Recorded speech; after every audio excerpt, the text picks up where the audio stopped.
Shalom and welcome to another edition of They Called Him Yeshua, brought to you by the Smiling Sheep.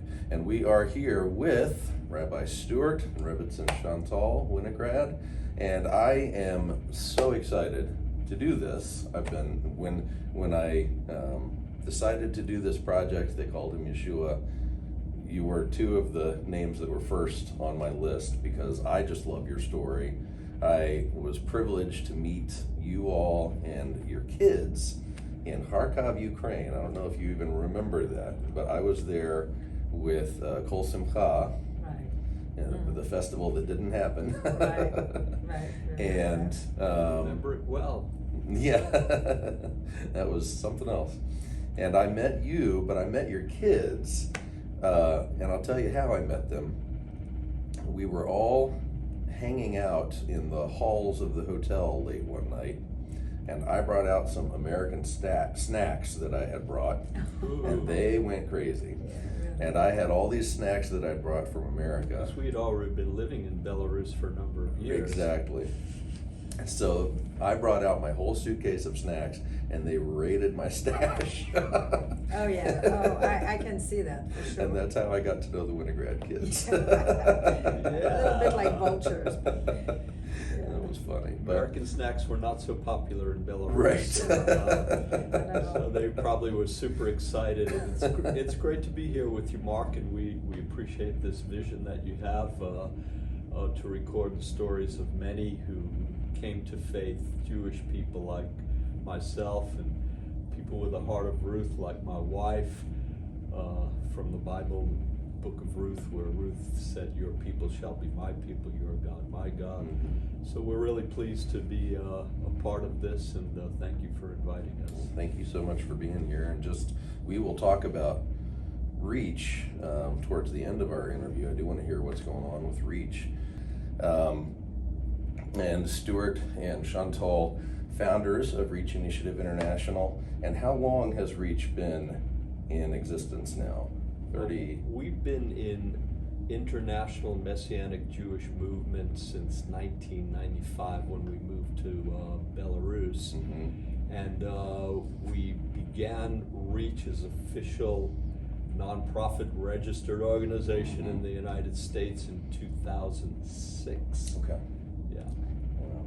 And as you stated, started while you were in Belarus. How long did you live in Belarus before you came back to the States? We lived 12 years. Okay. And until he was asked to leave the country. Mm-hmm. And That's afterwards, a nice way to put it. That's a very nice way to I'm put trying it. to be like careful.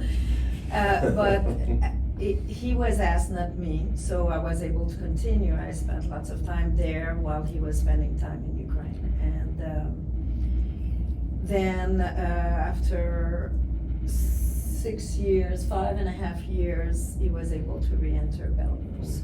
And we continue to this day to work with our teams in Belarus. How many congregations are there that you are part of in Belarus now? Well, we planted 4 congregations, and the main one is in the capital city, Minsk, but we also planted congregations in other significant cities of the country where there was good Jewish populations, and we continue to oversee those congregations along with ministries to Holocaust survivors, which was on our heart from the very beginning, and ministries that God birthed through my wife Chantal to minister to orphans, the impoverished, children battling cancer, because you remember Belarus was hit hard by that Chernobyl nuclear accident, so there's a lot of problems with cancer from that and other things as well. So and people of Belarus, the Jewish people,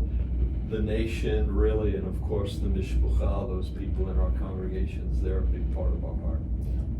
Well, I want to go back, and if we were on Rocky and Bullwinkle, we'd talk about the Wayback Machine. Did you guys watch Rocky and Bullwinkle growing up? Okay, never mind. Peabody and Sherman, the Wayback Machine. But I want to go back to the foundations of your faith growing up, and I know that you have two very different stories. So we'll start with Chantal. Tell me about what faith was in your Catholic home growing up, and how that played out and as you.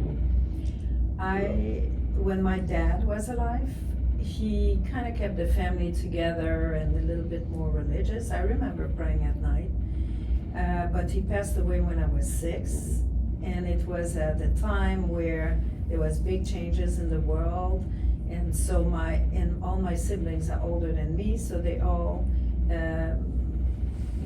left the faith. Most of them became atheists, and my mom tried to, keep her faith, but we really stopped going to church, and for her, what was maybe like her religion, and it was, if you have good intention, you're a good person. That's the important thing, and that's it. So I grew up with that thinking, be a good person. Mm-hmm. And I remember how you shared with me your mom was super busy running the grocery store business just to be able to feed you and your sisters and brother. Yeah, my mom was a hard worker. Stewart, what was your religious background? So my mom, good Yiddish mama, she always believed in God. But the family tended to follow more my dad, who was more like agnostic, a little bit leaning toward atheist, but more agnostic about God. And so we almost never, I don't recall praying at home. And we would go to synagogue on Rosh Hashanah and Yom Kippur, the Jewish New Year, the Day of Atonement. I was circumcised. I was a bar mitzvah at the age of 13, went to Hebrew school. That was just part of that community of kind of secular Jews, but that was still part of our Jewish tradition in Brooklyn, New York. And after I was bar mitzvahed, I rarely graced the synagogue with my presence, except when mom and dad would take us to the high holy days, Rosh Hashanah and Yom Kippur. And we celebrated Pesach at home, but it wasn't really a spiritual event, it was a traditional event, and we liked getting gifts on Hanukkah, and that was kind of it. And then at the age of 18, kind of when I went to university, I became a seeker, and I was looking for greater purpose, the meaning in life. And although my parents were wonderful, wonderful parents, always there for their children, took care of all of our needs, and my father pretty much said, the purpose of life is, you be a good guy, treat people good, get a good education, get a good job, make some good money, find a good wife, have some kids, and then when your days are up, you're finished, you go into the ground. And didn't quite satisfy me, even though many of those things are good. I was looking for more, starting at about that age of 18. And where were you spiritually? I know that you had the religious background, but spiritually, what was your personal walk at that young age? Well, being the youngest of a family of 6, I had some example with my brother and sisters, and I too, didn't feel really connected. I became a teenager and really was seeing some things I really didn't like about the church, and I was a seeker. I was seeking for truth, and it was the time where, part of the seeking experience is getting involved with drugs and alcohol, and I really, really was hungry to know also, why are we here? What's life? Does life has an end, really? That was always really fascinating. I would try to imagine myself, not existing, and it was really hard. And so I had questions, and I didn't know where to look. But, being into drugs and all that in that culture, part of where I looked was to the east, because I didn't get my answers in what I was raised with. So I became, deeply involved in Eastern religion and the occults. And that's actually how I learned English, how to speak Oh, wow. English, is through reading occultic books. That was the whole New Age movement Yeah. of that generation. Yeah, it was the Which beginning. was huge at that time. There was an explosion of that Right. at that time, between the drugs heightening your your mental experiences and trying to leave the body and escape into the mind. What was it that attracted you to the New Age movement at that time? So growing up, I stopped believing in the God that I was raised with, but I knew that the spiritual existed. I always knew, and I had some spiritual experiences even as a young child. So, and also a little bit the influence. My mom, was inviting in sometimes tarot readers, or I remember on New Year doing seance in a house, and it was like for fun they did it, but for me, it was a seed that definitely found good ground ready to receive it. And so I wanted to communicate with the dead, I wanted to communicate with spirits, but I wanted to communicate with God. And I got into tarot reading, and I felt like it's God that's guiding me. Looking back now, I know it wasn't God. It was demonic forces that were working. I experienced many spiritual things, like, I won't get into it, but, and it was, and so I knew that there was power, there's a spiritual world. And, but the problem was that even though the more I was getting deep into this world, the worse inside I felt. I felt lonely, I felt really like, I say, like, sometimes I went to bed feeling like there's a chain around my heart. So I felt in bondage. And for me, freedom was really important, because I'm a very independent person. And so I don't like to be in bondage of anything. But I felt like that. So I kept looking for truth. Interesting. We'll come back to that search for truth and where you found it, but Stewart, was yours more of a spiritual search or an intellectual search? So I would say, it's very interesting. We're both searching, but she got into many different things that I did not. I would say that mine was more intellectual, but it had that spiritual feel and tone to it. And so my search led me to have that great sense of discontentment with the answers of our society and the answer my dad gave me. Again, even though many things that he said were important and valuable, it just didn't satisfy. And so I began reading different authors, different perspectives, and I was traveling quite a bit through America, Europe, Turkey, Israel, and different places. My goal was to travel the world, but that didn't exactly happen. And I was interested in talking to different people from different cultures and different religions to find out what they thought about life. What's the purpose? Why are we here? How do you find true satisfaction and peace? And so I did a lot of that kind of discussion with people from all different cultures and religions.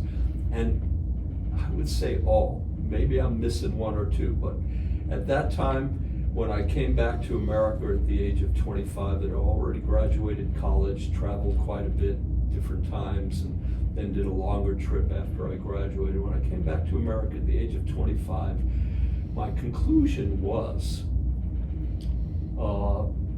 pretty much everybody I spoke to, they were kind of thinkers or philosophers that were reaching for something that I was reaching for also, but they couldn't touch it or grab it.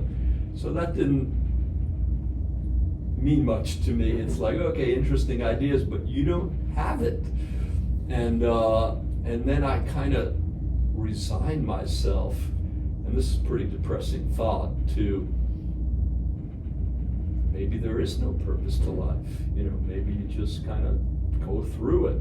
And it was kind of depressing, And I was going to write a book with that conclusion. Fortunately, the pen never hit the paper with that.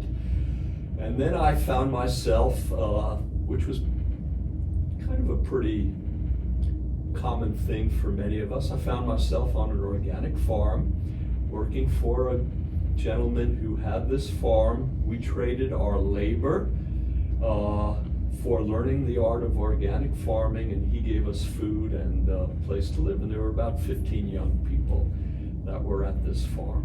Where was this? This is in upstate New York, Okay. which is a place that, growing up as a Jewish boy in Brooklyn, New York, upstate New York was very familiar to me because it's the Borscht Belt. Right. And my parents every summer would rent a bungalow. Some of these bungalow colonies had 20 bungalows, some had 200 bungalows, and they would go every summer. My father would meet me, my brother, my sister, my mother. We'd be there through the whole summer all the time, and my father would drive up on Friday evening and drive back to New York to work on Monday morning and spend the weekends with us. And I have great memories of it. So being back in the Borscht Belt was, that's the way that is. So it was special. But one day, this fellow gets driven up to the farm, and he was driven up by an older woman who turned out to be his mother. And he was kind of overweight and had a deformed arm, and some of the cool people on the farm, so-called cool, kind of were gossiping behind his back, And even as a young guy, I don't know what it was in me, but even when I was in grade school, and like the cooler guys would put down the less cool guys, I never liked it, and I defended them. So I decided this guy probably needs a friend, and I would be his friend. He's probably really insecure, and I would be the secure one coming in to be his friend and security. You want me to keep going into it? Absolutely. So I start befriending him, and inevitably, whoever I got somewhat friendly with, the conversation turned to, what do you think the purpose of life is? Why are we here? And this fellow, Michael, turned out to be the most secure person I'd ever met in my life. And the responses that he was giving, and in the dialogue that we were having, I was kind of impressed, to say the least. And one day I said to him, Michael, where do you get all of this wisdom and insight? I mean, it's kind of like amazing me. And he said something to the effect of, well, kind of like from your people. And I said, what do you mean, kind of like from my people? He said, well, the God who created everything, chose to give your people his teachings, and then he promised a Messiah through your people, and so that's what I mean. And I said, oh, yeah. And he said, well, if you'd like, I suggest you start reading the scriptures, and I would suggest you start reading the stories of Jesus, because he claimed to be the Messiah of Israel and the Savior of the world. And, but go back and read in your Tanakh the beginning and Exodus, because it kind of gives context, and you'll like the Psalms too, he said. I said, whoa. I said, look, I was like my father. My father said, religion, he quoted Lenin, religion's the opiate of the people, the world would be a better place without all of these religions. I said, oh, Michael, thank you, but I'm not really into religion. And then he says, I'm not talking about religion. I said, what are you talking about? He says, I'm talking about a relationship with God, who's your creator. And I said, I don't even know if there is a God, let alone a relationship with him. And so the next thoughts that go through my mind are kind of crazy, kind of like, anybody as wise as me, who's writing a book on the purposelessness of life, ought to read this book that millions of people around the world think is so important. Mm-hmm. So that was a real pride reaction, looking back, that God used to get me to read the scriptures. And the second thing was, hey, I never read it, might as well read it, what do I have to lose?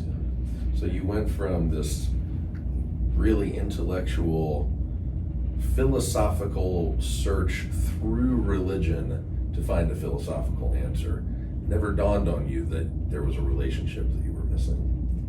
I don't think I ever considered that until Michael really spoke of it. Mm-hmm. I don't remember hearing that from anybody. Maybe somebody mentioned along the way, but it didn't impress me. And so it wasn't at the top of my mind or heart for sure. And then the next thing that happens is I'm reading, and he suggested start with the 4 stories of Jesus in the Brit Hadashah, the New Testament. So I'm reading those, and I'm kind of awed a bit by the fact that, wow, all these stories are taking place in Israel amongst Jewish people, because honestly, this may sound really ignorant at the age of 25. I thought that Jesus was probably a Catholic because I only saw him hanging in Catholic churches, and I thought his first name was Jesus and his last name was Christ. And I really knew nothing about him because growing up in my Jewish community in Brooklyn, it was basically, you know, Jesus is the God of the Gentiles. That book, the New Testament, is the book of the Gentiles, and it has nothing to do with us Jews, so we don't pay attention to that. You know, it's kind of off limits, you know. And so that's how I grew up. And so when I began reading and seeing the stories are in Israel, taking place amongst Jewish people, and then the things he said, I mean, I had heard nice things in my life. Like I said, my parents were very loving, you know, very caring, and I experienced love and care, but I never heard anybody say things like he said, you know, bless those who curse you, forgive everybody, do to others as you would have them do to you, love your neighbor as yourself. I had never heard that kind of stuff, really. And it wasn't part of my worldview. And then the way he treated people was kind of amazing to me as well. But what was like the most amazing is as I'm reading, there's a presence that comes into my life that was never there before. Wow. And honestly, it scared me. It didn't make me relax, it scared me. And I thought, oh my goodness, either I'm going nuts, going crazy, or I'm meeting God, or I'm meeting the devil. I don't know, you know, what's going on here. I had no idea. So eventually I brought that to Michael's attention, you know, because I liked him and I had some level of trust in what he said. And he said, oh, you know, don't worry about that. Don't you remember I told you that Jesus rose from the dead, and if you take steps toward him, he'll take steps toward you? Yeah. And that's what's happening. You're taking steps toward him, he's taking steps toward you. So that made me relax a little bit, not fully, and I still had a million questions. But as I kept reading, one thing that I noticed, a couple of things that I noticed, is that something good seemed to be happening in here. And every once in a while I'd be reading the stories of how Jesus was treating people. I didn't call him Yeshua then, although I love to call him Yeshua now because it really identifies with me being Jewish and him being Jewish and him being not only the Savior of the world, but the Savior and Messiah of our Jewish people. So I'd read the stories of how he was treating people and his attitudes and behaviors, and tears would run down my eyes, just run down my eyes. And so I understood something was happening that was good, and that was reassuring. And then one day, I read that story in the Gospel of John, the Good News of John, Yochanan. And it was a story of some of our religious people. It took place in Jerusalem. And it was a story of some of our Jewish people, religious people, in some form catching a woman that was committing adultery.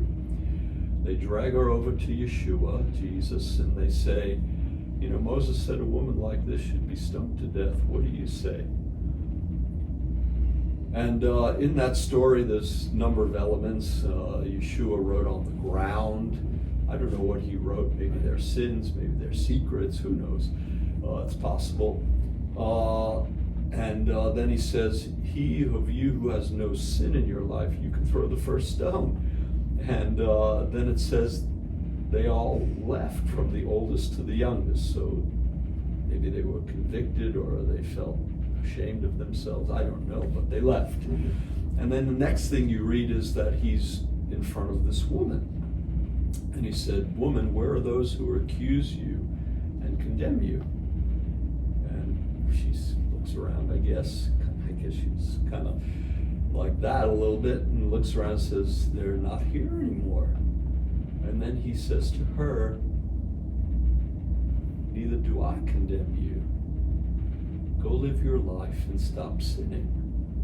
And when I read that, I had an incredible spiritual experience. It was like suddenly I was before Yeshua. But he wasn't this rabbi, prophet, more than that, of course, Son of God, I believe, the Savior. He wasn't this rabbi, teacher, prophet, person walking the dusty roads of Israel. It was like this shining, bright, huge, powerful, and there was a sense of purity, and there was a sense of awe, like, coming from me. And all this happened, I don't know, in like a split second. It was like, as I saw him this way in this spiritual experience, it was kind of like, oh, it's too much, looking back on it, I realize it's like, he's just like way beyond us. He's holy, perfect, pure, and powerful, creator of all this. And I felt small. That'll take care of your pride a little bit, because I was pretty proud. I felt small, dirty, and broken. And then I don't know how long I wept, because as I'm feeling this, then I kind of experience him embracing me with this love that went beyond any love I had ever experienced. Like I said, I'd been loved, and I wept, and I don't know how long I wept. Maybe a few minutes, maybe 15, maybe a little longer.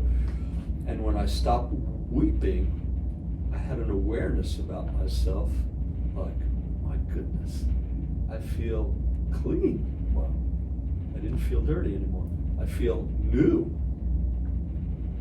And then I remembered what Yeshua said to one of our Jewish leaders, Nakdimon Nicodemus. He said, "You need to be born again from above by the grace and power of God." And I realized that's what just happened to me. And then I just said,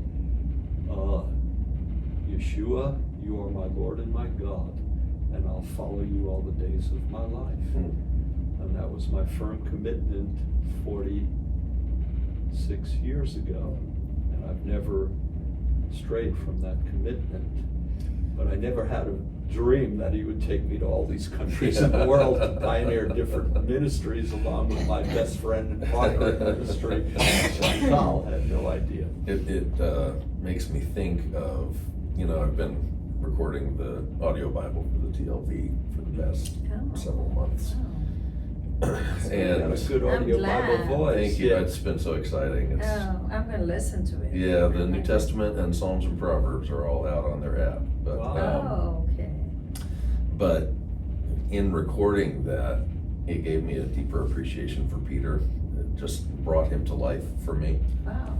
And your story makes me think of Peter. When Peter first met Yeshua on the Kinneret, Yeshua was preaching to the crowd there. He asked him to take him out on a boat. He sees the miracle of the fish, and his response is to fall on his face and say, "Go away from me, I'm an unclean man." And it sounds like your experience in his presence was very much that Peter experience. Yeah. And then instead of saying, "That's right, you're unclean, you're not good enough for me," he said, "Come follow me to you." Yeah. And he's made you fishers of men. Yeah. That's an amazing parallel. Yeah, there's a real parallel there.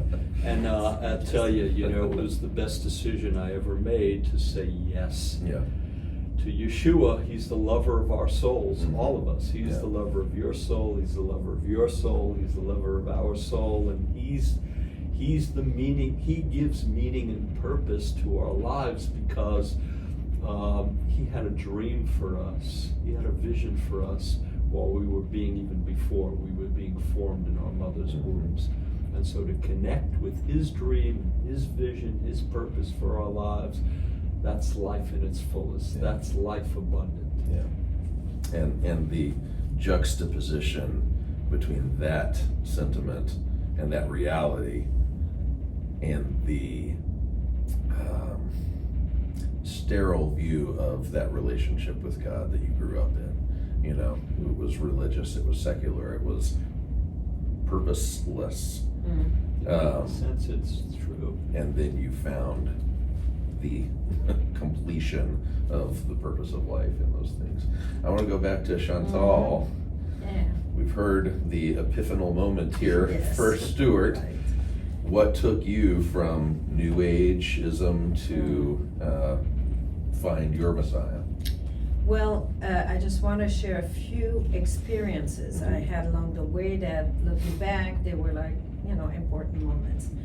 And it's when I was actually about like 6, 7 years old, and I used to get pennies from my mom's closet, like from a purse, old purse or whatever, coat, and to buy candies because I had a candy addiction. And so, and one day when I was going to the closet, and I always did that when nobody was in the house, but that day I felt like I'm being watched.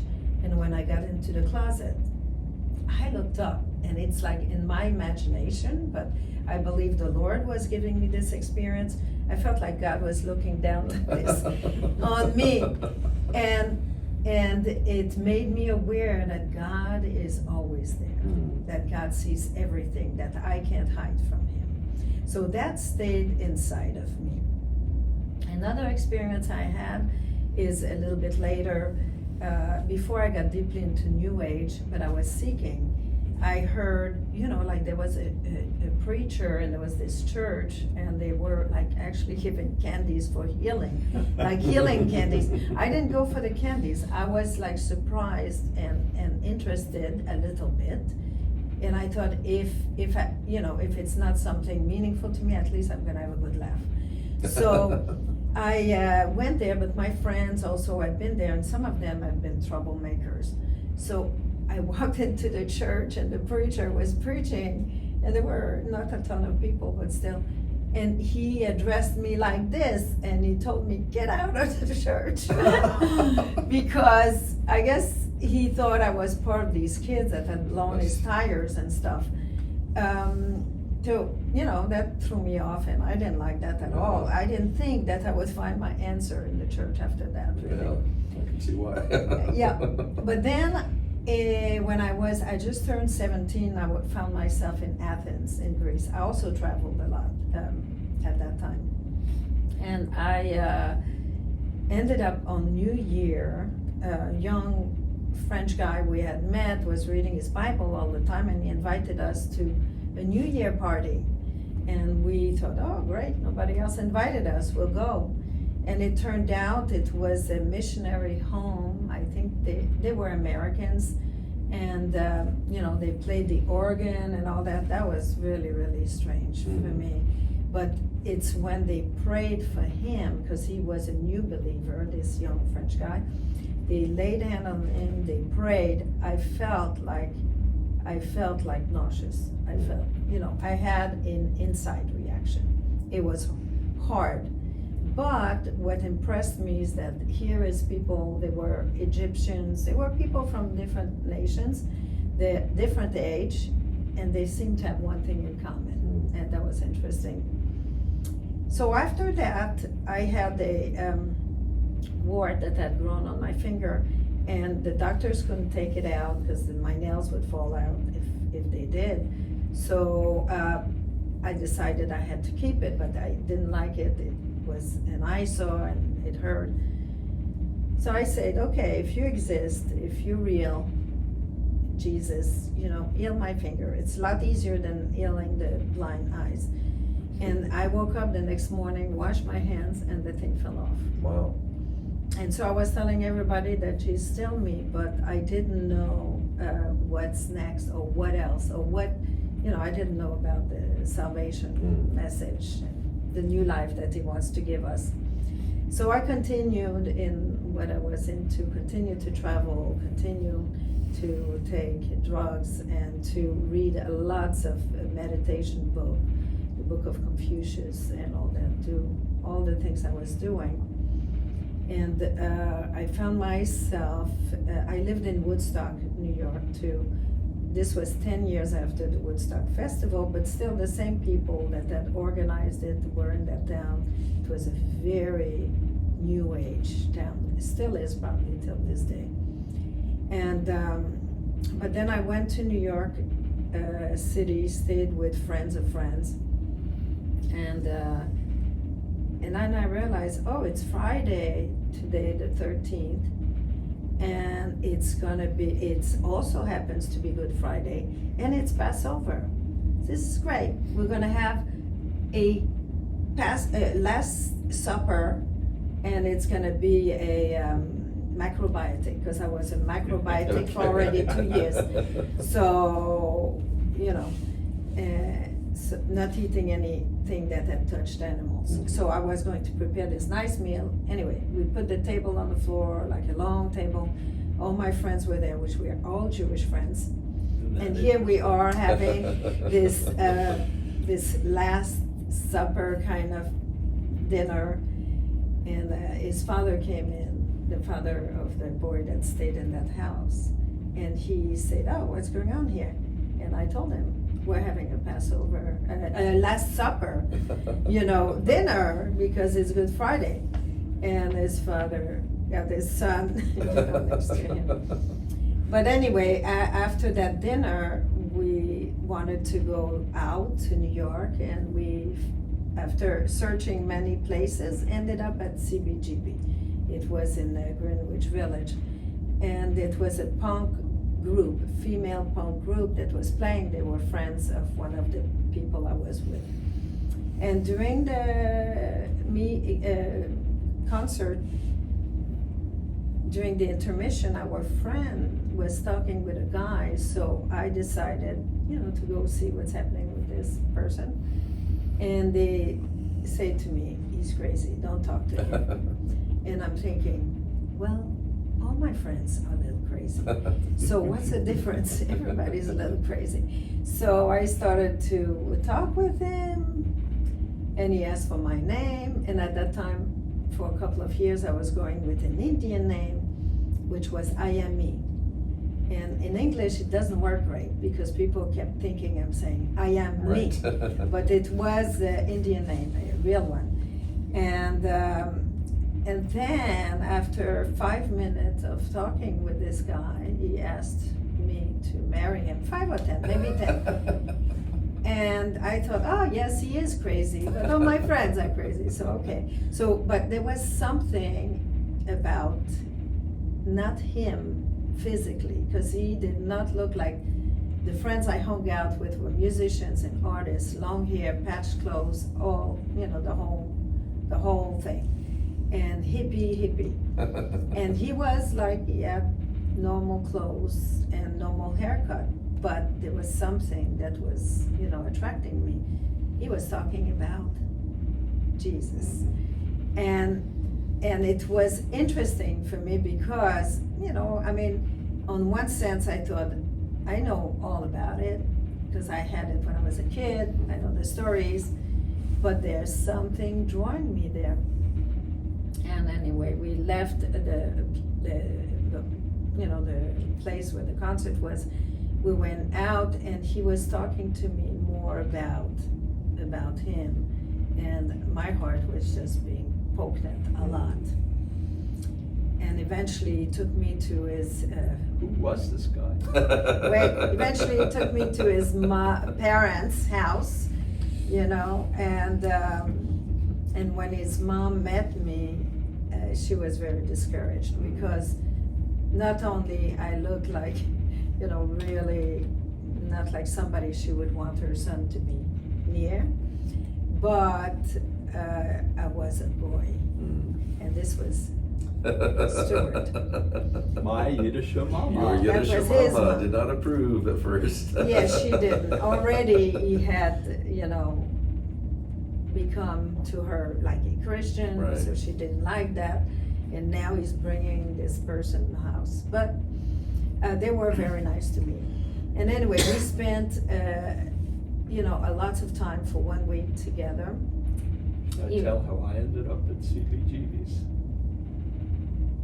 Would you like to Sure, know? sure. Because this is like really, as I look back, it's God orchestrating my whole destiny and hers too, and bringing us together. Yeah.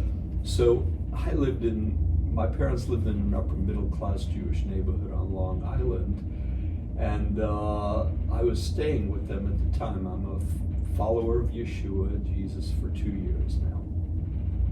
Next door to us lived a young man about my age named Mitchell. He had hair, you know, way down, kind of to between his knees and his hips, and unfortunately Mitchell had taken too much LSD and was a bit fried, and so pretty much everybody in the neighborhood avoided him. But I felt a little bad for him, and my parents had a basketball hoop, and I loved basketball. I played 1 year for college, and so Mitchell would come out and shoot hoops with me, and I'd talk with him and try to be friendly. One night, to my shock, he knocks on my parents' door, the first time he ever did this, and he goes, and I opened the door, and I said, "Hey, Mitchell, how you doing? What's going on?" He said, "Let's go into the city, Manhattan." I go, "Oh, no, thanks, you know, I didn't really want to go with Mitchell into the city." And he keeps pressing on me, you know?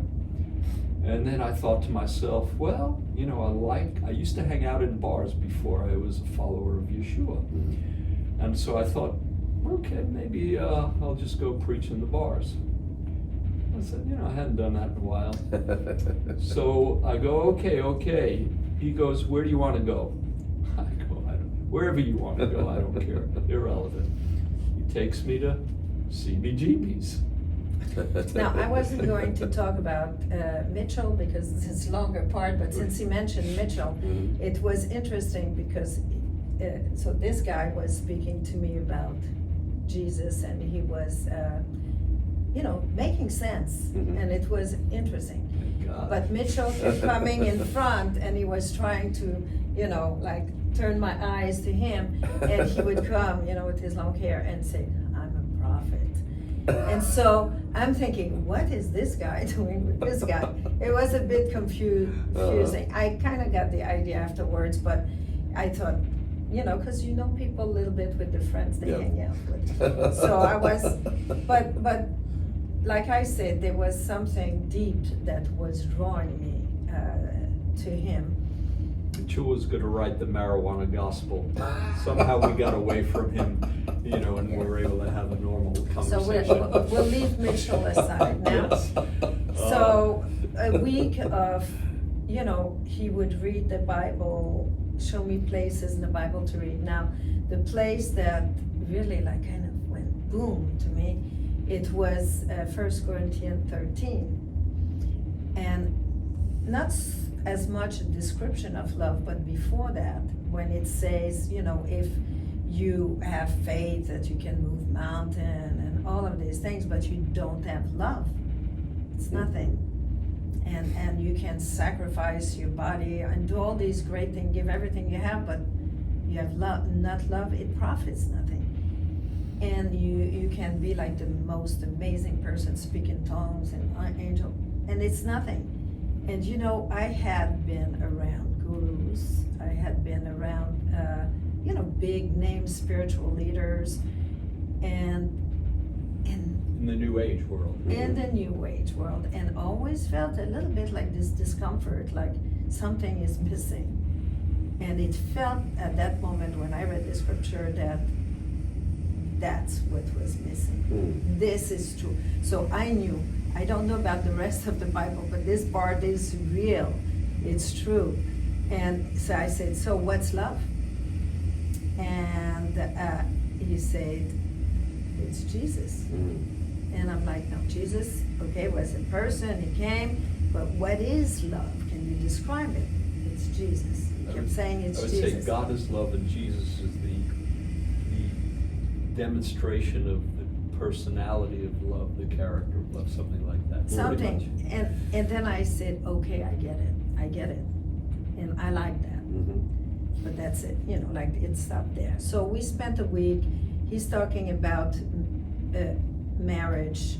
First he asked me to marry, like I said, so quickly, but he took me so long? 10 minutes, come on. He knew that he couldn't marry me unless I was a believer, because he knew that much.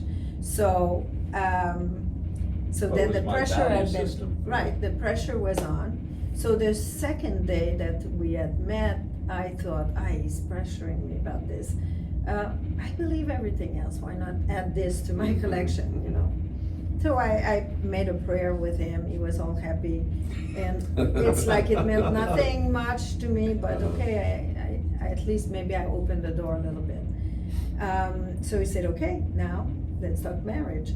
And he kept talking to me about marriage, that marriage is forever. And I'm thinking, I haven't been able to endure, a relationship for more than a month, I think, and then it's like I couldn't handle it, like I didn't like it. So I'm thinking, he's talking about forever, so I said, what's gonna happen? What if we stop loving each other? He said, love is a decision, and you grow in love and all this kind of stuff, which was extremely foreign for me. And I wanted to believe him and trust him, but it just, I felt like I'm gonna disappoint him like I did other guys, and I'm gonna hurt his feeling, and he's such a nice guy, he's so sincere, so might as well, hurt his feelings sooner than later because he's getting attached. So we were heading to visit some of his friends upstate New York, and I told him, stop the car in the middle of the highway. And yeah, and so I said, this is where our path, apart. And I took my nugget, my 2 big bags, one filled with books, the other one filled with clothes, and I left him there. A side note, it's a funny part of this story. I don't know if you want to include it or not. Sure. But so he's there. He said, well, take my car, take my dog. And I'm like, I felt like he wanted me to do that so he can have still a string, So I'm like, I don't want your dog, I don't want your car, I'm good, thank you very much. And he said, I will fast and pray, stay here for 40 days. For you. And I'm like, go eat, just kidding, you need to, put on weight.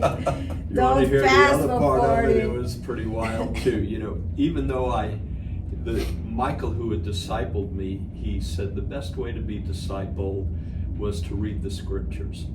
And of course, he's partially right. I believe now, after walking with the Lord 46 years, all new believers should get into the scriptures. But we should also have mentors and other people in our life. That when he left me, he didn't talk about that, and he was a lone soldier in a lot of ways, as many were in those days. We were looking for the ideal community or commune, etc., etc. So I didn't really go to congregation, a Messianic congregation or a church. Church was foreign to me. So for me, I was being discipled by Michael somewhat, but mostly by reading the Word and listening to music. So I got trained. I was reading the whole Brit Hadashah, New Testament, every week. Wow. And parts, It's not a big book, really. Wow. It's Yeah, not a big but book. still. and parts of the Tanakh, the Old Testament. Yeah. So I already knew quite a bit because I'm already in year 2, because read it many times. Yeah. But I was still pretty wild and crazy, you know, because it's community that helps mold your character. Sure. And so I said, I'm going to fast 40 days and 40 nights for you, and I'm going to stay here. And my car is parked along Route 17 on the way up into the Borscht Belt. And so I guess about a half hour later, after she left, this police officer comes and says, what are you doing here? And being sincere as I was, I always valued sincerity. I said, well, the woman of my life left me. I'm fasting 40 days and 40 nights. And the guy must have saw something half decent in me and had compassion on me. And he said, look, get in your car and you move on, because we're not ready for your type around here. Yeah, who knows what you're gonna So he do. walked me back to my car. Yeah, well, I guess I better move on, you know? So that was That's hilarious. a So little crazy. I left him on the highway. I hitchhiked to the next hotel and then went to New York City afterwards. And as soon as I could, got a flight to go to California. I was heading to Hawaii. That was part of, you know, a big New Age center, and that was part of my dream. But while I was in New York, I wanted to make sure I would get his address. I was with some friends and I asked them, can you give me like the telephone book? And they said, which one? Apparently there were like 5. So, and I'm like, I don't know, and give them all to me. And then they tried to help me figure out maybe where they lived, his parents. And it turned out, you know, I found one book and it looked like it was the right one, but I thought his name was Winograd, not Winograd. And I only knew, the only thing I had right was the address, the name of the street, because I remember looking at it when we had gone to his parents. So anyway, finally I found his address and I kept it with me because I felt like I don't want to lose fully touch, you know. And I got myself a French Bible. He had given me a King James one, which I thought was a different language than English. Right. at It's a the different time. language for me. Right. Back then, that was like the translation, you know, and Yeah. you know the old joke: if it was good enough for Rabbi Shaul, the Apostle Paul, it's good enough for us. But I realized that wasn't really accurate. So that's funny. I got a French Bible. I had the presence of mind to find one in New York City, and then flew to California. Got into San Francisco, and in my heart, I felt like, you know, like later on, I saw it like when I was with him, he was standing in the light, and I was on the other side, but the door was open, so I was getting that light. And now I smacked the door in his face, and it was pretty dark. And I'm in San Francisco, having all kinds of experience, some of them extremely dangerous, you know. I had to run for my life at some point because I was around some drug dealers, and there was a very scary situation that happened. And all of this, and I felt like I'm just, you know, I'm on the edge of life and death, and something's gonna happen. And parallel to that, I started to read that French Bible I bought. And the more I was reading it, the less I wanted to read my other meditation books. And of course, I would just like, tink, open it and put my finger. But God was speaking to me. And most of the time, what he was speaking was conviction. He was convicting me. But it was done with such a love that, you know, it's not like, oh, it's like, I don't want to read that book. No, I was like hungry for it because something was happening. And I remember reading many books, you know, many New Age books, Buddhist books and all that. And what I felt like, they talk about love, they talk about peace, they talk about lots of things, but I start here and I end here, like nothing happened really. Nothing deep happened. I had a friend, he had become a Buddhist, and before that he was like a famous rock and roll star. And he would tell us, he had a guitar to match each of his cars. And so, but I remember being in his house and looking in his closet. Now he was a Buddhist priest, and he had all of his outfit, which were all earth tone colors, all of his outfit hanging, and then sandals under them. And I thought, this is the same thing. He didn't change. It's just a costume change. And I felt like, nothing was provoking like a deep change, like where God touches your heart.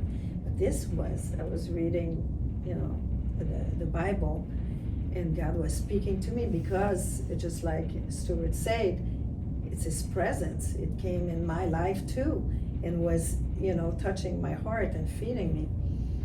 And so I had 2 weeks of crazy stuff happening in San Francisco, and then during the Purple Festival, which I don't think they do anymore, but they did in those days,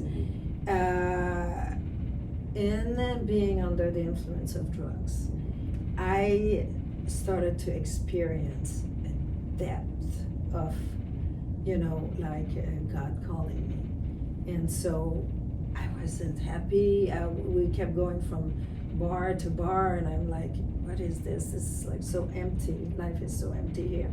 I went to the apartment, and where I was staying, the French guy where I was staying was marrying an American girl so he could have a green card.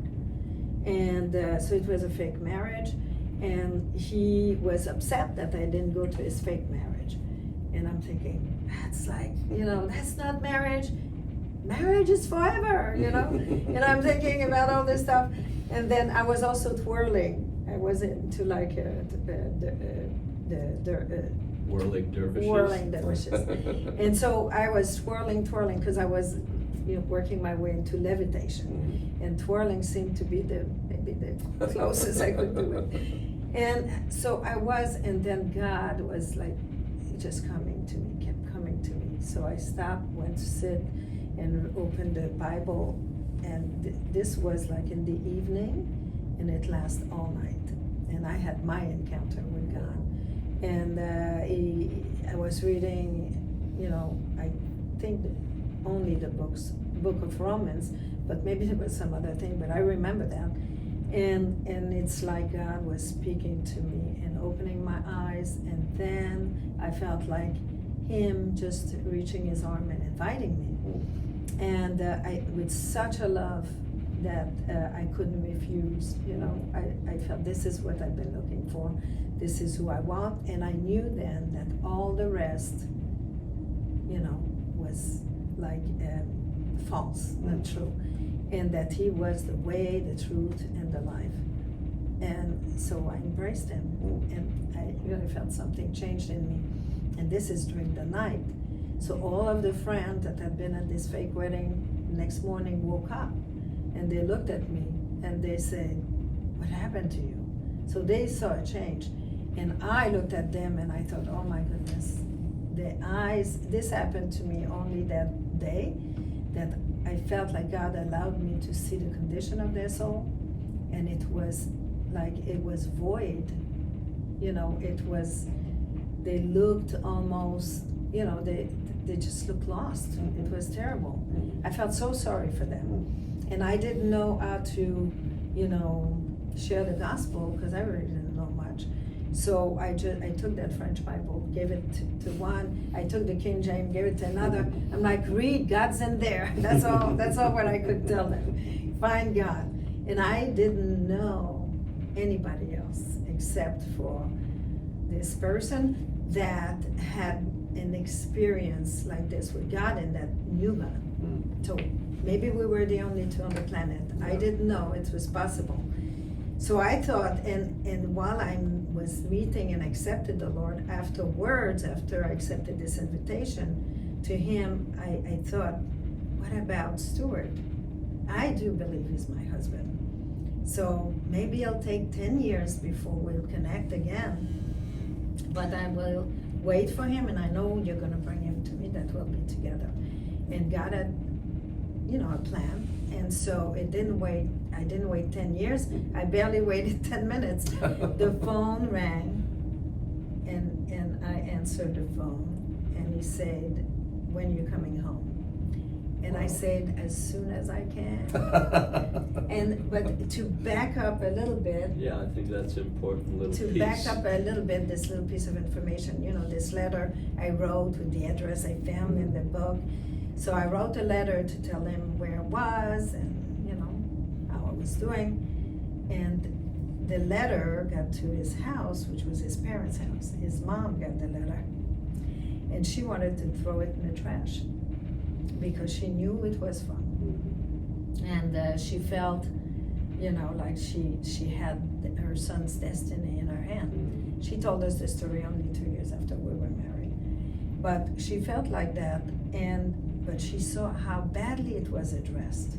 Because I don't know, I didn't get it right. So she's like, only God could have brought this letter to us, to me. And so she didn't want to stand in God's way. This is what she told us. I had your destiny in my hand, but I didn't want to stand in God's way. And so she called Stewart, told them. He was waiting for me in Woodstock, thinking I would go back to Woodstock. So he drove back to New York, got the letter, found the phone number somehow, and called, and the timing was perfect. Wow. If he called the day before, I wasn't ready. But he called at that time, and I was ready. And It was such a God orchestration. Yeah. And that's why the first words out of my mouth when I heard her voice is, "When are you coming home?" Yeah. Because I just felt so deep, so confirmed that we're meant to share life together. And then when she had her experience that transformed her life with Yeshua, she embraced the same idea that we're meant to share life together. And she always liked the idea, even before she ran away, when I told her also, we're meant to be a team. And she liked that a lot. Yeah. So, our more than 40 years together have proven that not only we are a team to raise 4 kids, and we have 12 grandkids, one of them going to come out of the womb shortly, but a team in ministry. We've served together, around the world together, and it's all us together. It's not just me, it's not just her. We do it together as a team. Some things she focuses more on, some things I do, but we're a team. And I just want to say about his mom, because of course when I made my way back to New York, and he took me back to his house, to his parents' house, and now they realize, because the whole time when I'm gone, and he's telling his parents, "She'll come back, I'm waiting for her, she'll come back," they were probably hoping he'll forget her and she won't We're come back. also thinking I was a little crazy. Yeah. And so they kept making fun of him a little bit. And so finally I come back and I'm there with them, and they, it was a little bit hard for them to accept me at first. Actually, his grandma, received me. His grandma was from... But even before that, what was like another moment of our son Stewart needs to pull it together. She's supposed to fly in on, we'll call it He's telling many a details. Wednesday, but it's interesting. And so I go to Newark Airport, waiting for her, waiting. She don't get off the plane. Of course, I was a bit forlorn. I go back. I'm staying with my parents, and they say, "What happened?" I said, "I'll go back tomorrow." See, because we didn't have mobile phone. Right. And what I was doing is I was taking the charter plane that was only $100 from San Francisco to New York. And you can't just come in like a bus almost.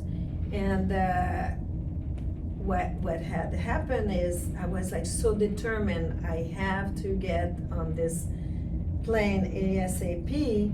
I was ready to fly the next day after, that morning that he called. So I stayed up a second night. All night I'm up because I don't want to miss the plane.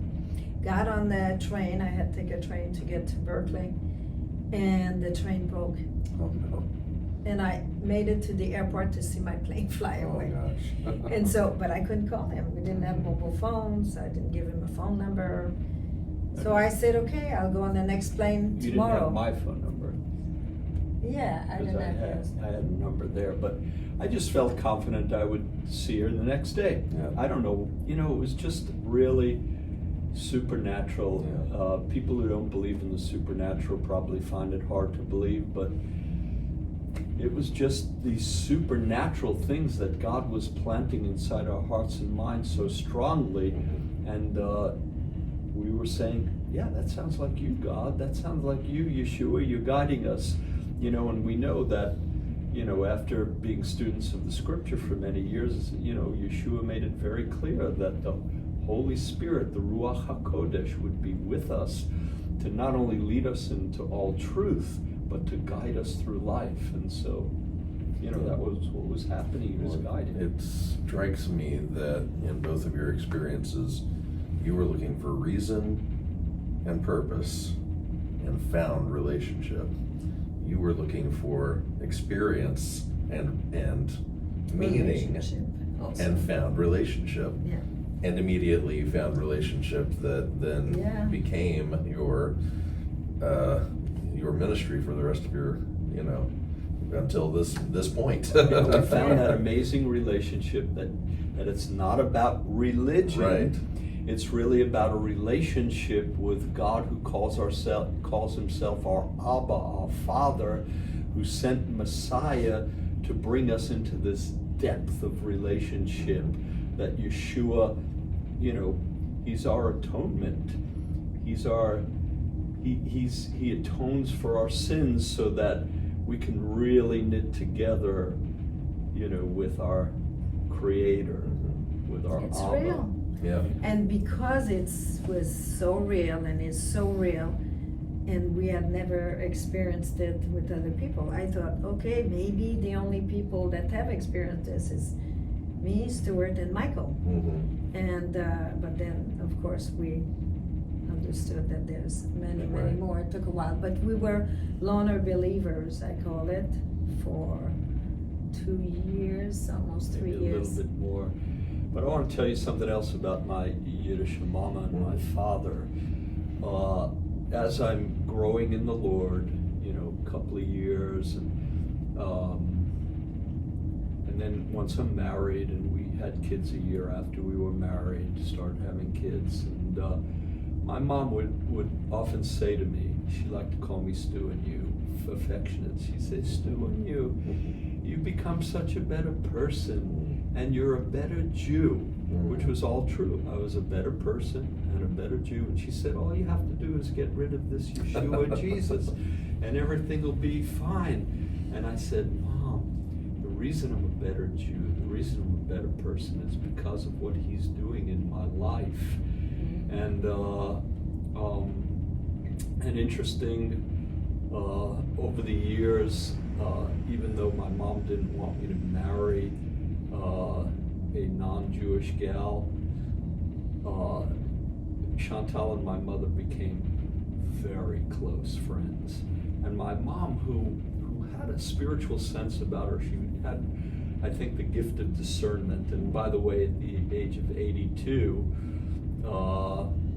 that's another story, but she decided to become a follower of Yeshua, like me and Chantal and our kids, which was an amazing experience. If you want, we can tell that later, but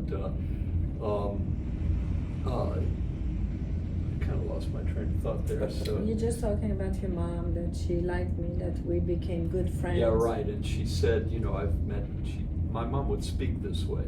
She said, I've met 2 women of purity in my life.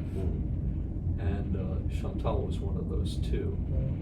And I agree with her, but it was just amazing how God knit my mother and Chantal together, whereas my mom never really wanted Chantal to be part of my life, but then they became super close friends. Yeah. That's great.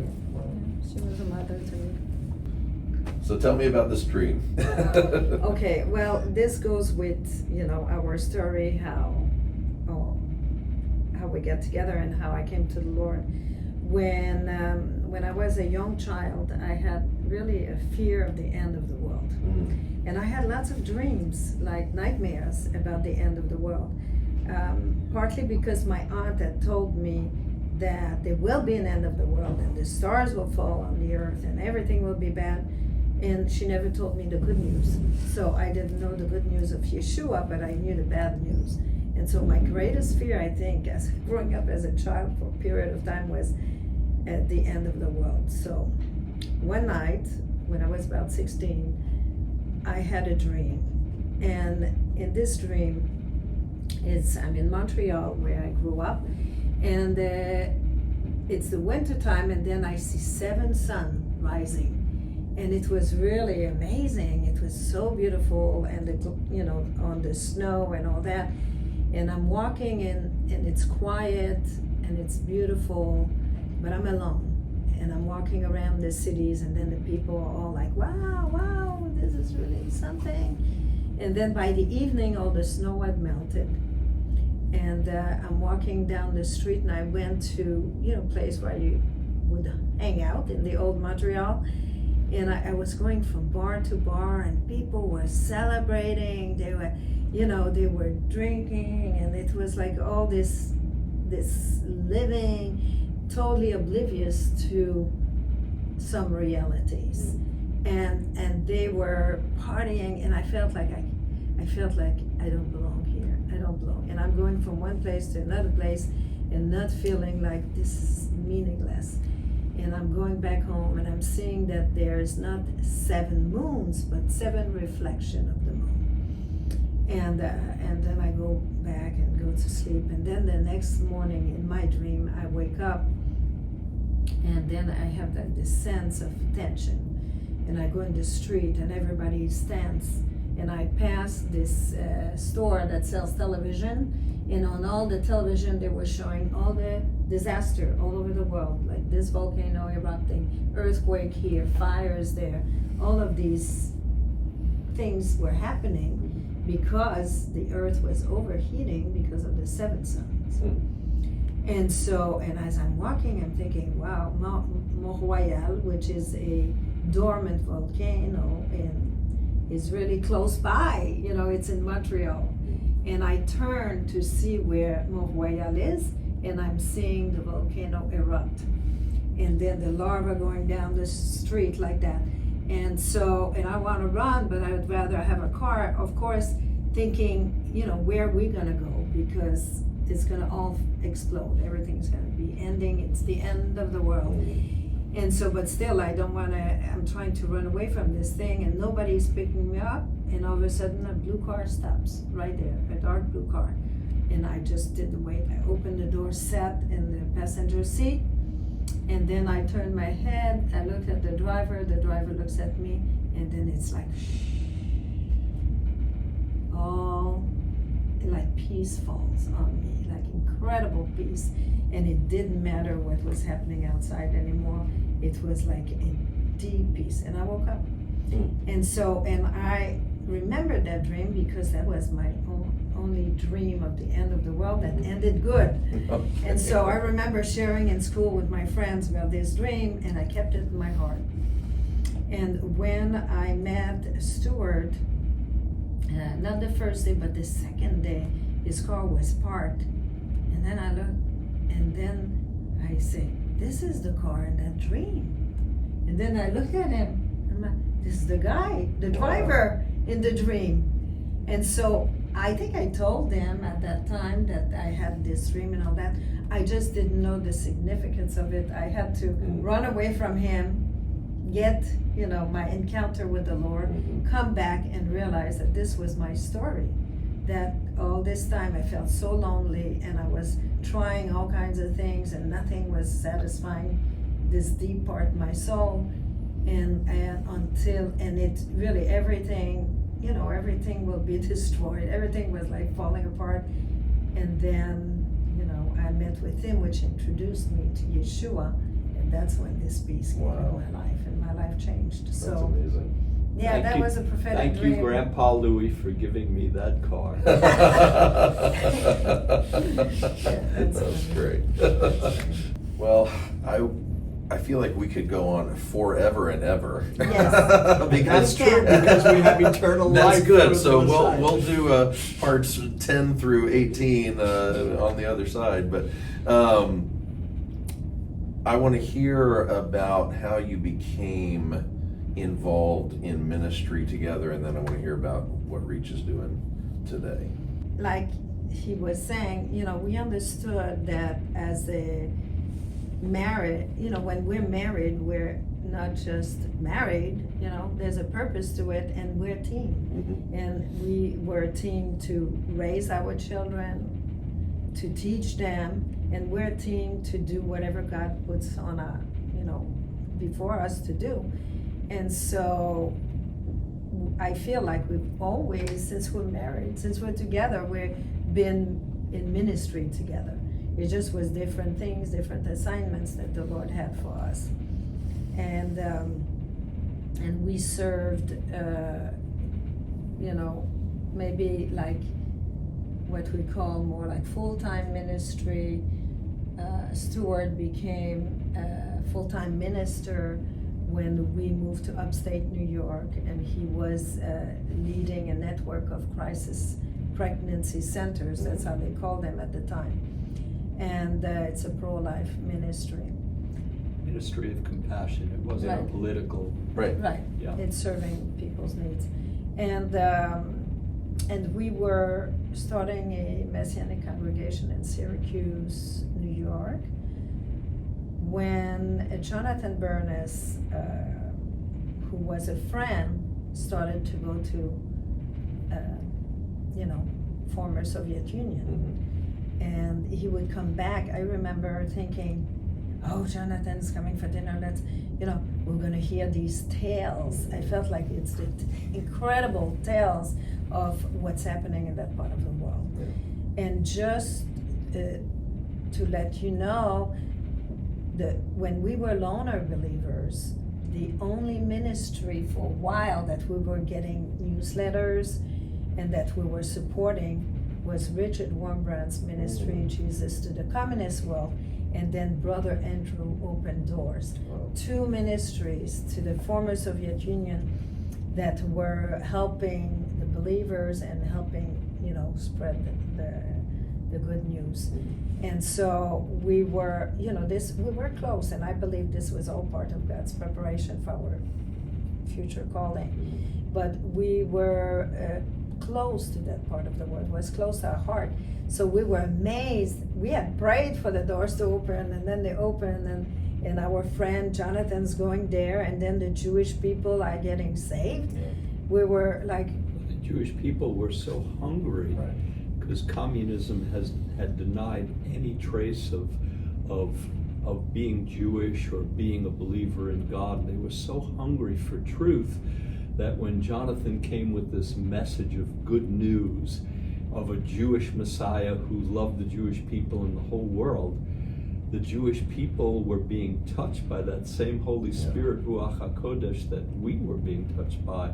And they wanted to know more, or they opened their hearts and said, this is what we're looking for. Yeah, it was not just an awakening into salvation in Yeshua, but it was an awakening into I can actually be Jewish and matter. Right. And there can be value in that. That's right. Is what it yes, seems it just was amazing. So Jonathan would come and tell us all these stories, and then started the festivals, and we knew one day we'll go with him. We have to go with him. And then finally the money came around for us to go, and we went to Minsk festival.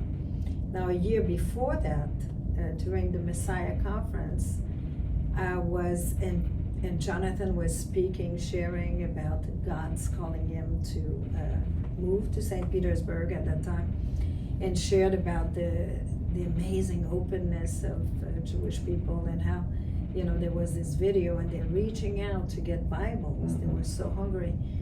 God spoke to my heart, and he said, you're going to be moving in that part of the world. And it was like I had this conversation with him, and like, oh, how is that going to work? What we're going to do with the ministry that we have now? What we're going to do with our homestead that we had, and God was like giving answers for all these things. And I put it in my heart. I shared it with Stewart when I got back from the conference, but you know, it was more like if God is gonna do it, he'll bring it about. I don't wanna force anything. And the year after, we ended up going with Jonathan at the festival in Minsk. And Capital of Belarus. we had, you know, the funds came around and we were able to do it. And when we got to the festival, God was speaking very clearly that, you know, he was calling us to go back home, you know, pack your goods and move Every night there. we were comparing notes, so to speak, and we were understanding that God was giving us a love bigger than our kind of human love. It was like it was his love in us, supernatural for the people, the Jewish people, but all the people of Belarus. And we were like, oh my goodness, this is like, wow. And I want to ask you a question. There's two things that come to my mind right now. The first is just the word and the concept of hineni. You know, when God calls, you go. And then the second is the Parsha Lech Lecha, you know, where God called Abraham and he said, not only go, but get going. Like there's an urgency, Exactly. you know, to It was this. an Exactly. urgency. So tell me about that, those concepts in your life. It was a sense of urgency, and then you can pick it up because, you know, first of all, the natural everyday wisdom was you don't take children our age overseas to serve in another country, another people.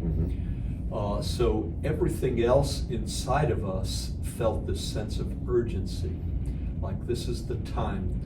You know, like when the fruit's ripe, you can't leave it on the tree, it'll start to ripe. And it was like God was speaking to our hearts and saying, this is the time for the Jewish people of Minsk and Belarus. It's time for you to go.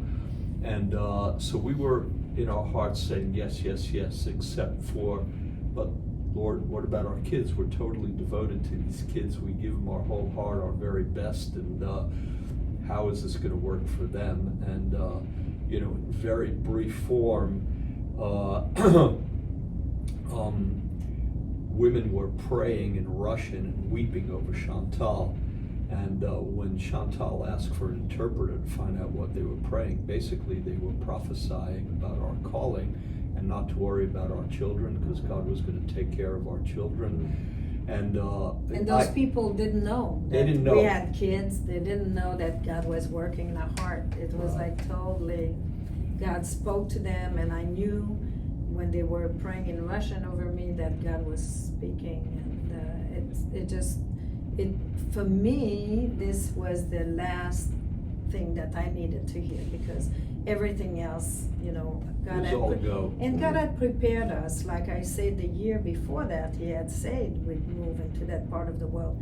It's just that throughout the year, you know, we had a congregation. We were starting in Syracuse, and we had so many Russian Jewish people coming to us that I thought, well, maybe that's what He meant. Maybe He meant, you know, we'll be around lots of Interesting Russian side Jews. note, because I'm a student of leadership and I believe in being strategic in ministry and to pray.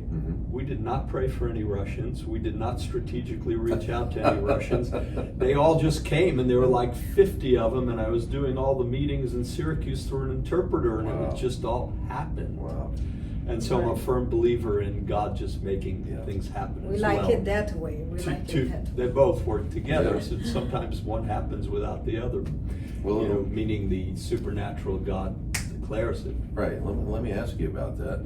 To someone who is hearing that hineni and that lech lecha, what do you say to them about both the practical and don't worry about the practical? Yeah, I want to speak to that, and then you can add something. This is super, super important. I'm glad you brought that up because we sensed it was an urgent calling. And Jonathan Burness said, you know, okay, if you feel called, why don't you come with us to Kiev to a festival? Minsk was August. 1994, Kyiv was October 1994, said there's even more Jewish people there and we need leaders there. And we went, and at the end of the festival, Jonathan said, what do you think? I said, Kyiv's great. We'd love to help here, but we're called to Minsk. We had a specific sense that we were called to Minsk. And to this day, we feel like that was true. At the same time, we sent some of, and I won't name names, but I know their names. We sent some of our American brothers and sisters who had gone on these festivals being called. And most of them didn't come except the Pavlich family that joined us. And they were with us for 2.5 years. We lived there for 12 years and continued to minister in Belarus and beyond there. But we sensed that because of that timing, that urgency, that if another 2, 3, 4 couples came just to Belarus, which is smaller than Ukraine, there would have been thriving congregations in each of those cities where they were planted. Eventually I went to all those cities, and there were good beginnings in all of those congregations, but no experienced leaders in any of those places, And so there's a sense of people say, if I don't go, God will cover it. And then there's, maybe. And then there's also this sense, if you don't go, maybe it's not covered. Yep. And For so I think that's sure. very important for all of us to understand that that's why Yeshua says to his servants, well done, good and faithful servants, because we don't have to be superstars, we just need to be available when God says, and we go through process of getting things confirmed. We did, and everybody should, with leaders, with prayer, etc., significant people in our lives. But when God gives us an assignment, there should only be one answer once we get it confirmed: yes. Yeah. Because then the kingdom of God will flourish, and people who are hungry, thirsty, without homes will find those that are serving them physically and practically in the name of Yeshua, which is also a key part of our ministry work. They will get served in the physical realm practically, but it'll all be with the compassion of Yeshua. And when people experience that physical help with total sincerity, no agenda except to love and help, then they want to know, why are you people like this? And we tell them it's because Yeshua's compassion working through us.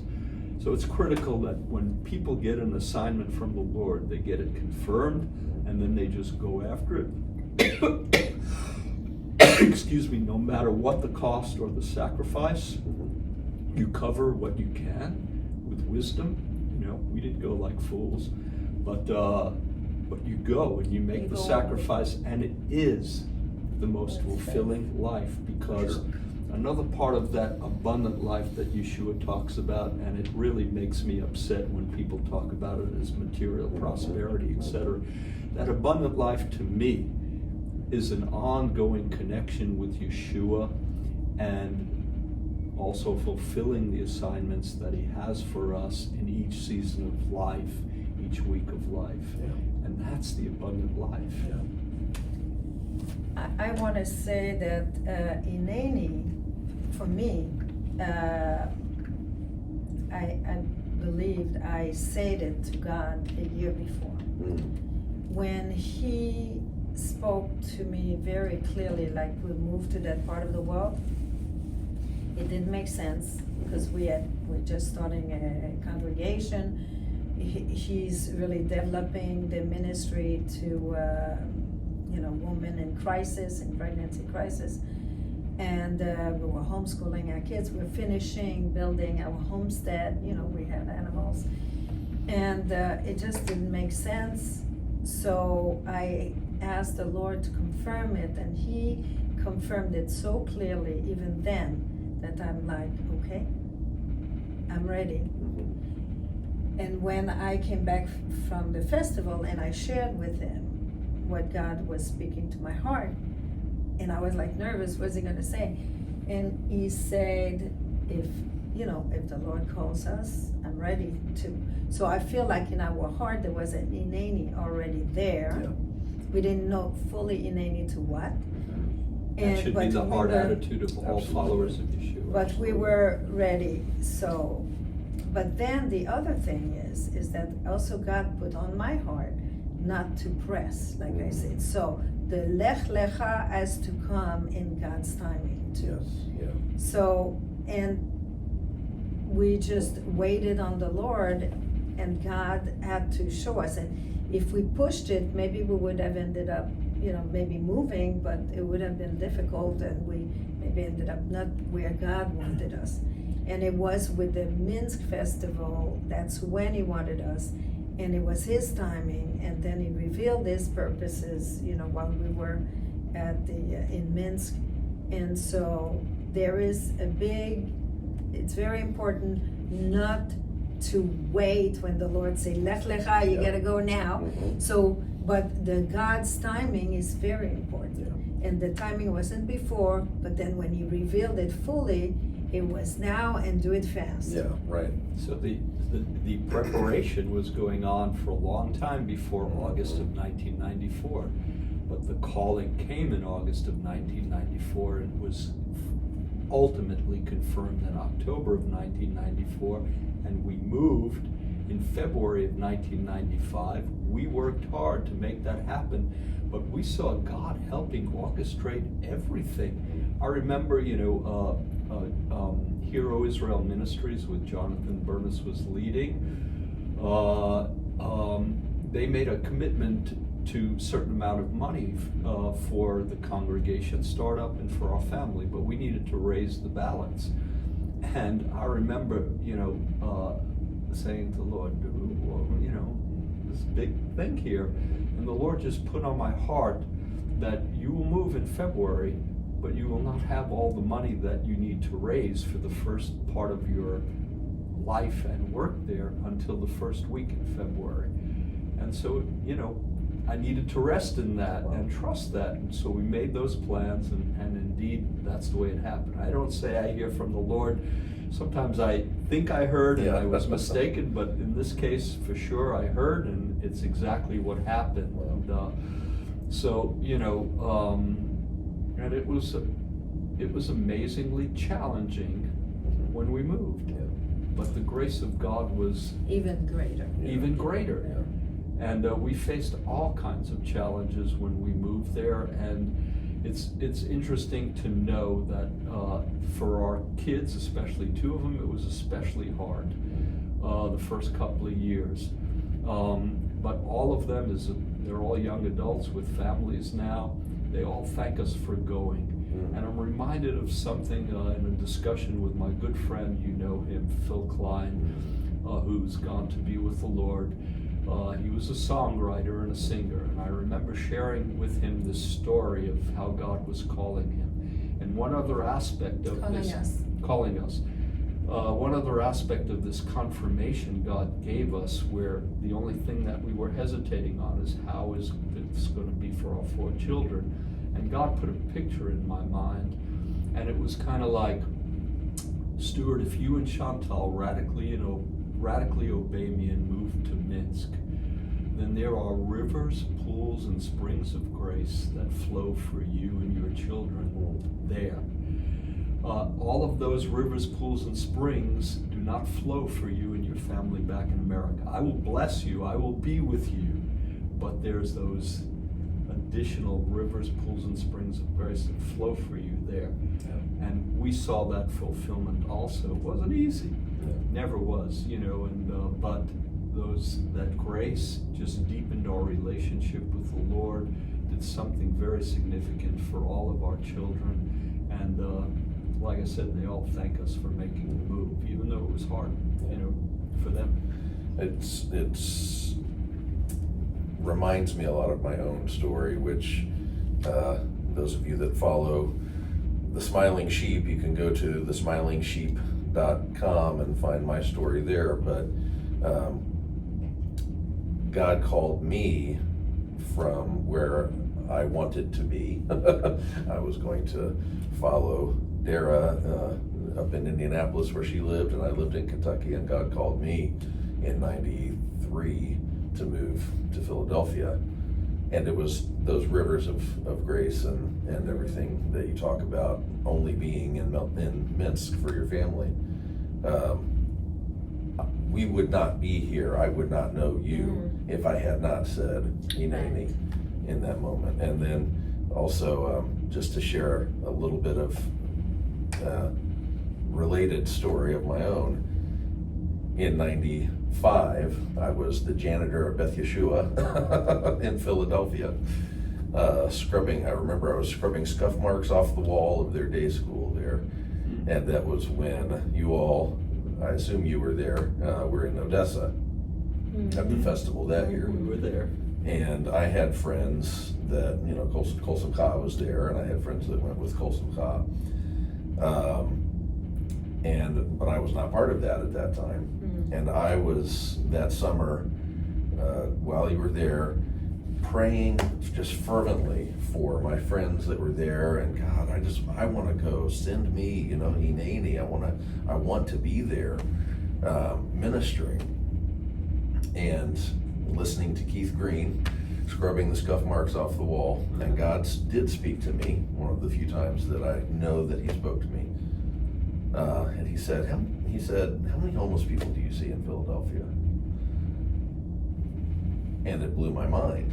I was always taking the L downtown and the subway downtown, and there were homeless people everywhere. And I realized that my ministry didn't have to be abroad, didn't have to start abroad. It could start right there in my own backyard. Right, the very next weekend, which is, I'll not get into that whole story, but I'll sum it up with this. The very next weekend, I went and spent the entire day with several homeless people in Philadelphia, and ended up taking 20 of them to Wendy's that night and just sharing the gospel with them and sharing with them. God was putting the Hineni in my heart so that the next year I was able to go to Kharkov and start. We have a lot of ministry. This is such an important point, right in our backyard. Exactly. And we need to And if I see hadn't the said opportunities. Hineni Right. there, then I Right. wouldn't have been prepared for those other Totally. things. Totally. Well, this has been so fantastic. I just want to hear briefly. Did I mention that Phil Klein wrote a song based on that? I would encourage people to listen to Phil Klein's song Hineni. about Hineni and also about rivers, pools, and springs of grace. Really? I forget the name of the song, but he wrote a song after I shared this with him. He started kind of humming or whatever, and then he wrote a song on it. And so Wow. I got to remember the name, but I unfortunately kind of flew out of my mind. He was a precious, what a blessing he was. Tell me about Reach now. What is Reach doing now? I get so excited about, you've got the ministry in Belarus, in Ukraine, in India, in Israel. Yeah. You're based here with us in Atlanta. Tell us where you are now.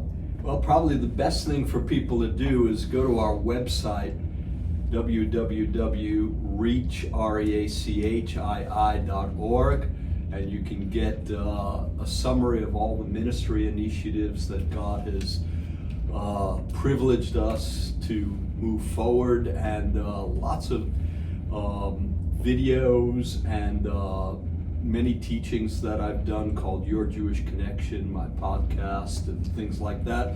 So reachii.org is the best place. But there's a little piece of literature, and if people want to get on our mailing list, they can get that too by going to reachii.org.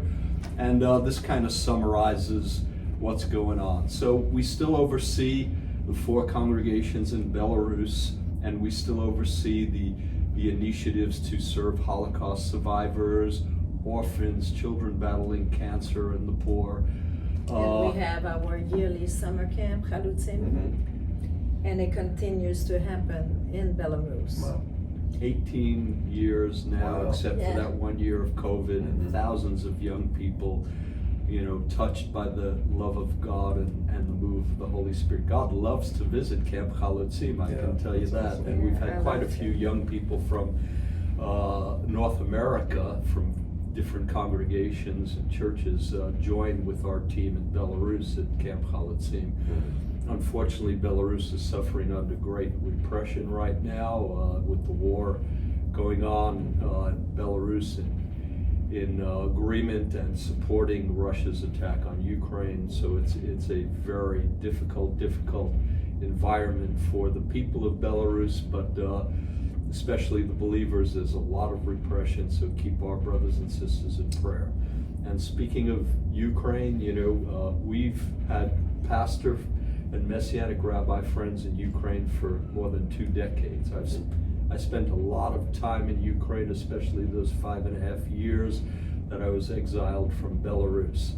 And so as soon as the war started, the Lord put on our hearts a number of scriptures, one being Hebrews 13:3, the second part of it, which says, remember those who are suffering as though you are suffering with them.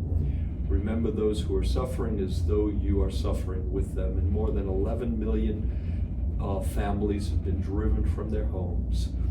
Cities and towns turned to ash in Ukraine. And I ask the followers of Yeshua, don't focus on politics, focus on compassion. Yes, There are it's people, terrible. men and women like you and me, parents, grandparents, children, the elderly, that are just suffering tremendously. And then another scripture that came to life in a new way is when Yeshua said that he'll separate the sheep from the goats, and he'll say to those on the right, you came to me when I was hungry, thirsty, sick, and in prison. And the righteous say, when did we do such? And he said, whenever you did it for the least of these, you did it for me. And so there are people in Ukraine, children, Yes, mothers, it's terrible. grandparents, no food, no home, no water, and living in fearful situations. And so we felt moved from the beginning. We've been to Ukraine 4 times since the beginning of the war. We're going back again this fall. And we just feel that we need to be there in prayer and do whatever we can practically. So we've teamed with 10 Messianic rabbis and 2 Christian pastors. As I said, many of these we've been in relationship with for more than 2 decades. So these are trusted people. You can trust these people, because I know many people don't trust, the news and different big organizations that are doing. These are people on the ground.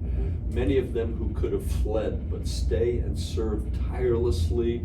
They are an inspiration to all of us. They risk their lives, and they're bringing practical help, food, water, clothing, shelter, as well as the good news of Yeshua. And so we've made a commitment to stand with them, and as long as God provides, at the beginning of the first 10 months, we committed to sending at least $30,000 a month into Ukraine to our partners who use the money wisely and economically. And since it's not in the news so much, but the suffering is multiplying, the funds are not coming in as they did at the beginning. So we still committed to sending at least $10,000 a month in to help them feed people, clothe people, give them shelter, evacuate people, and all in the love of Yeshua. And a lot of people are opening up to Yeshua in the war zones of Ukraine, because when you lose everything, you're looking for something that you can hold on to, and people are embracing the Lord. And I just want to give an example. The Messianic rabbi in the city of Zhytomyr, he's also a medic and a chaplain and serves in the army. And he goes right to the front. He has a group of guys that he's serving, and the young soldiers have come to understand that God's with this person. Yeah. And he's had the word of knowledge how they could escape from very difficult and dangerous situation. And so the young people, and they see that he has something different. He can sleep at night. Actually, they asked him, how can you sleep, so good at night? And he has opportunity to share, with these young people, share the gospel, and many are coming to the Lord. And I just want to add that, you know, a big suffering. And today, this morning, as I was looking at a picture of a mother and the siblings of a young soldiers that died, and they were weeping over his tomb. You know, it's just like, I try to imagine, I have grandkids that are in that are 20, and to see these beautiful young people that are full of life and ready, you know, to make big impacts in their life. I have a big life, and they go and, you know, they're dying. So many young men have been dying in Ukraine. It's And innocent so civilians. sad. It's so sad, and civilians too, but of course, like thousands and Tens of thousands. tens of thousands and more of young guys. They're gonna be missed. They're really gonna be missed in the country. And many are coming out of the war, you know, with missing leg, missing arms, you know. They say probably more Ukrainians will be missing a limb than the combination of what happened in Great Britain and Germany in World War I. This is what they're predicting. And they're saying that more than 40%, a minimum of 40% of the population of Ukraine is suffering from post-traumatic stress disorder. And this is in addition to like everything else they've been deprived of. I mean, imagine, you know, you mentioned the city of Kharkiv. We helped Rabbi Gennady in Kharkiv. That city's been hit often, and that surrounded area has been hit often. And you know, and just imagine, you know, leaving everything you know about life. You have to leave Beth Hillel, you have to leave your job, you have to leave your friends, your family, because And you're you may fleeing have for your to life. leave your wife and Right, kids and let them leave the country, and you're saying this is what's happening. I mean, with all the evacuees, if the husband is between 18 and 60, they can't leave the country Right. unless they have 3 kids and more. Then they can. But you know, and many people don't have that many. So families are being separated, and it's not just for a few months now, it's like a year and a half, and they don't see the end of this. Yeah. So that's So we very encourage hard. people, even though it's not in the news, even though you're not hearing about it as often, the suffering is multiplying, and the politics is not the main thing for the heart of Yeshua, although, you know, politics has its place, but we as his followers should do whatever we can to relieve the suffering, to remember those who are suffering as though we are suffering with them. And compassion says that we seek to take action. Compassion is love in action, to take action to relieve the suffering of our brothers and sisters and our Jewish people and others around the world that are less fortunate just because they're living there, you know, they're suffering in this way.